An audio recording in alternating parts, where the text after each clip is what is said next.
area. 110% Belize and proud of it, sir. Don't tell me about maritime area. Long time ago agreement by the slave master. Talking about the head and the Belize and dollar because patriots.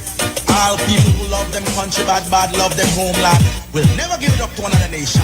Country bad, bad love them homeland. Will never give it up to another nation. This is we we the fear.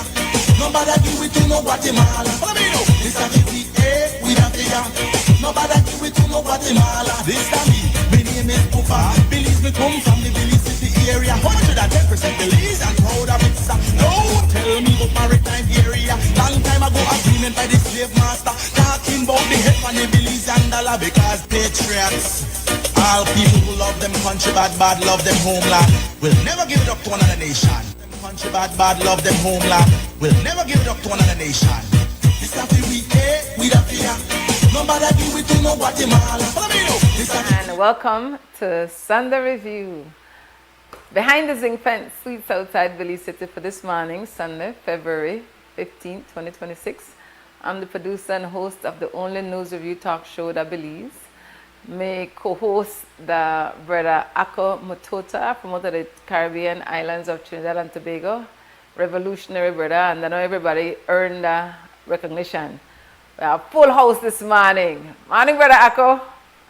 Morning, Sister YaYa. Good morning to our guests, Sister Comrade Christine Perriott and Emily Turner, and Comrade Dennison. Indeed, no, the real fire blaze this morning. Got a real fine wood fire stick we got for this fire conversation. Good morning, sisters and brothers. As Breddah Ako said, we have Sister Emily Turner, and Sister Christine Perriott, also former employee of Belize Telemedia Limited. And we have Breddah Senator Glenfield Dennison, known senator attorney for the labor workers. Morning, Alon. How the morning? Morning. Can't complain. Nippy, but still good. Give thanks, give thanks. It's really good for this particular conversation relevant to all Belizean workers. This particular conversation relevant to all Belizean workers at this time. And I'll ask the other two the same thing. Hey, first of all, thank you for having me. Morning to everybody. Morning to Belize and our brothers and sisters in the Caribbean.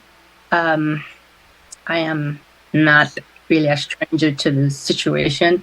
I started working with BTL in 1990 and joined the union after a couple years in the working there. And my struggle actually started with the BTL shares and the trade dispute when they terminated some 3 of our brothers while we were in negotiation for a collective agreement. I started as a assistant technician in the business system, and Mr. Dennison, your father, was my partner for a couple years. And then I moved on to switching. I was first female in the technical field in BTL or Belize as a whole. And so, BTL was the first company that gave me that opportunity. Because when I graduated from the engineering program from Belize Technical, it was the first time a female had succeeded that program. And my struggle started from then, trying to, get into this so-called dominant male field. But so I have 17 years there. And during the fight we had with trying to get the shares for the workers and for Belize, just to have it not in the Ashcroft Alliance hands. And the same time when the trade dispute erupted, BTL terminated my services in 2007. And I have taken this matter into the courts. I reached up to the appeal. So I am very, very grateful for those who went further to the CCJ. But I think this fight is very important and key for Belize and Belize on a whole, and not just because I know right now all they see is former workers, but this is sort of workers in Belize and entire Caribbean. When I read the CCJ judgment, I mean, they use like across like everything, papers, ILO treaties, conventions, the framework that they use is, and I really agree, the social justice framework, the protection for workers, and it extends beyond just BTL workers, extend overall, and it extends to now and workers in the future. So we have the millennials, the Gen Z. We'll soon have Gen A and going down to whatever generation. But this is not gonna just stay right here. We might.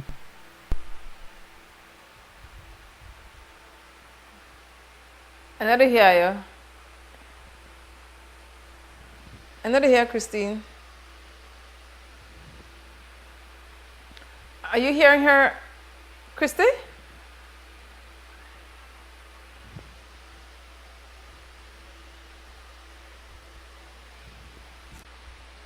I could hear you, but I don't. Okay, I'm hearing. Who am I hearing now? Okay, we could hear you. Okay. So that's okay. We're back on. We lost audio just now when Sis Christine was talking, and so we went off the air. Sis Christine, you were wrapping up by saying that this particular conversation this morning relevant to not only workers for former employees of BTL, all workers that Belize and the Caribbean region. You can finish up with where I'm going to say, Sis. Well, I just was saying that it goes for workers now and all the workers, all the unborn workers that have yet to come up, and this is very, very important for us all and the future workers, because it deals mainly with protecting workers' rights.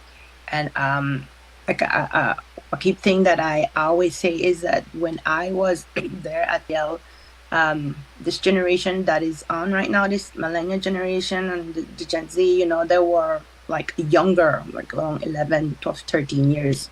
And so this show is going to help them educate and learn more about what the struggle is really about, and why is it that it's so important, and how it extends across just not only Belize, but in the Caribbean. Thanks for your BTL story. Sister Emily Turner, what their BTL story? Good morning, Belize. Morning. Morning, Belize. So I started very young at BTL at 17. I was fresh out of sixth form. I had studied computer information systems, which was a very, very new program to Belize. And at that time, when I started working at BTL, we were known as and so my career traversed in that field in IT, or what we know as CIO division. And so I've held several roles. I was a computer programmer and a programmer analyst. I went into being a program manager for doing billing transformation programs. I have led many of the BTL transformation projects throughout my career. I had some time at some point. I also was an acting general manager for product and innovations development, and I finished my career as a product and solutions development senior manager.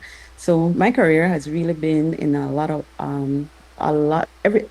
to do with IT, which I like to tease and say, and now this is my time with all of this AI stuff that is happening.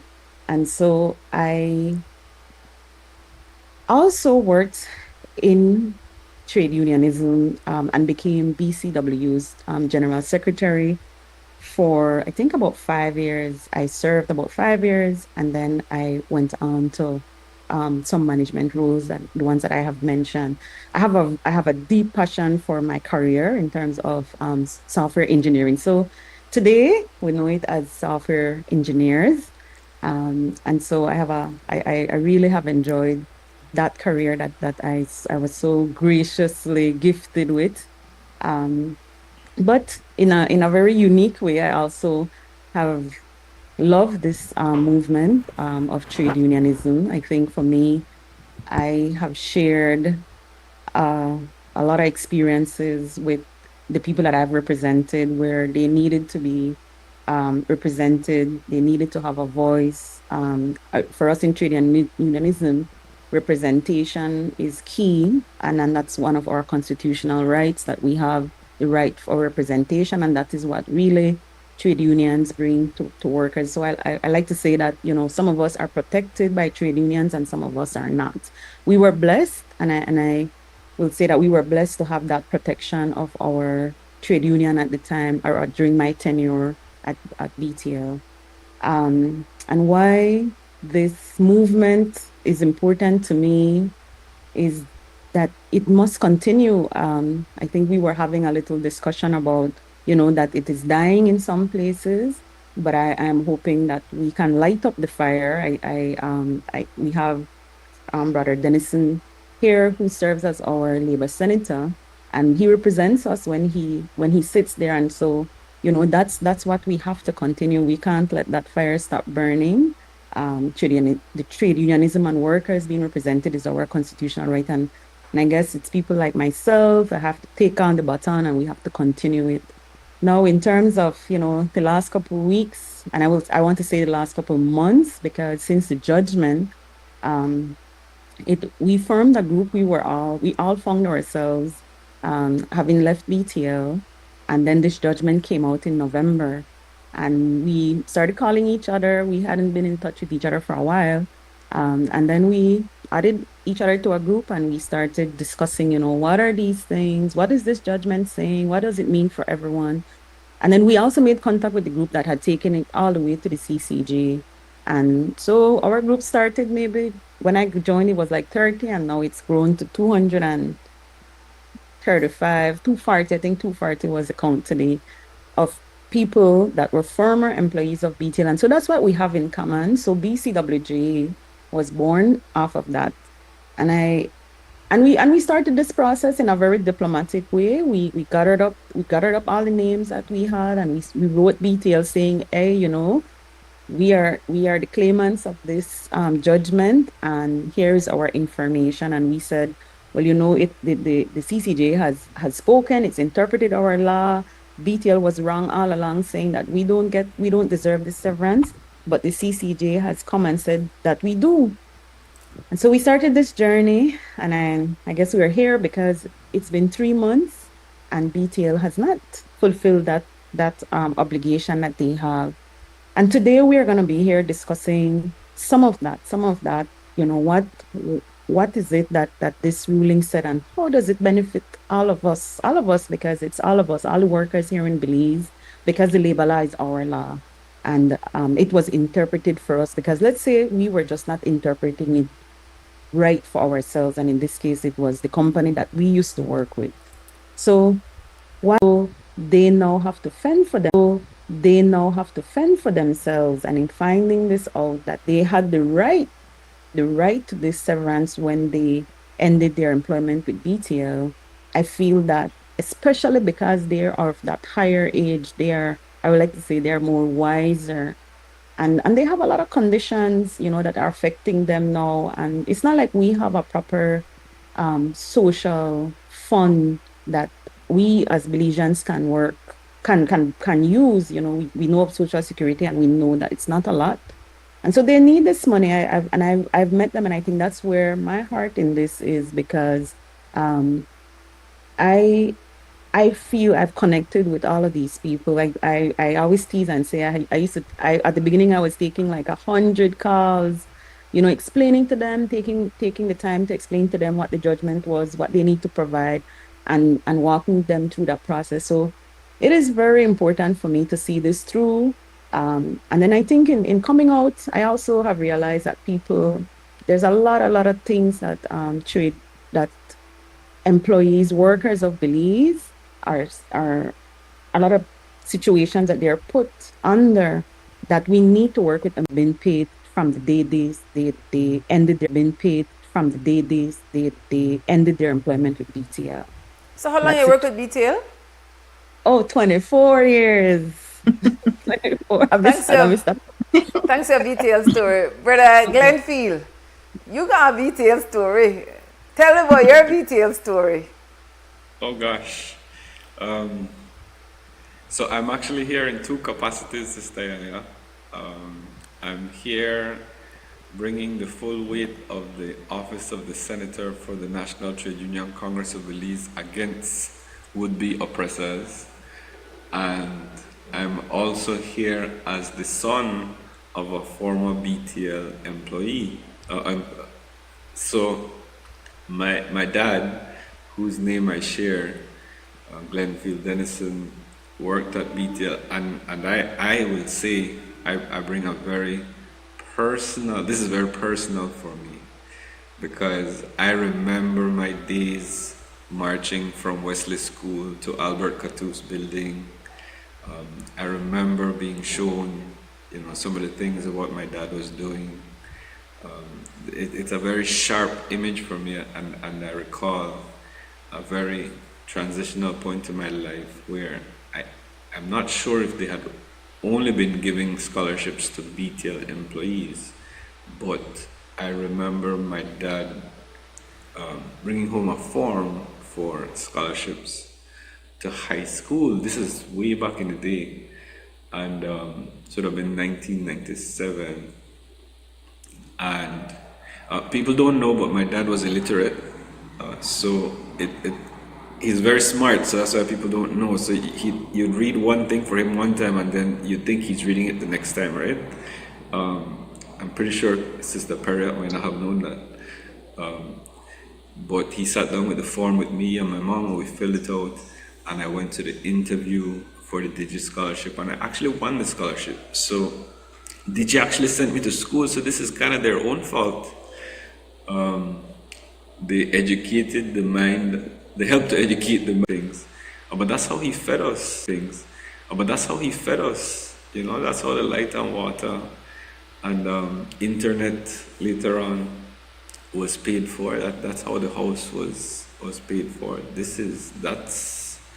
That's how he provided for his family. And so this is deeply personal for me, because if you would sit in a boardroom and make decisions that take out the humanness of the decision, I think there isn't much good that can come from that. And so I'm here to try to inject not only the legal side of it, but some of the humanness that I think the CCJ envisioned when they referred to social justice, the social justice component of the labor law. So that's my 2 cents on that, Sistah YaYa.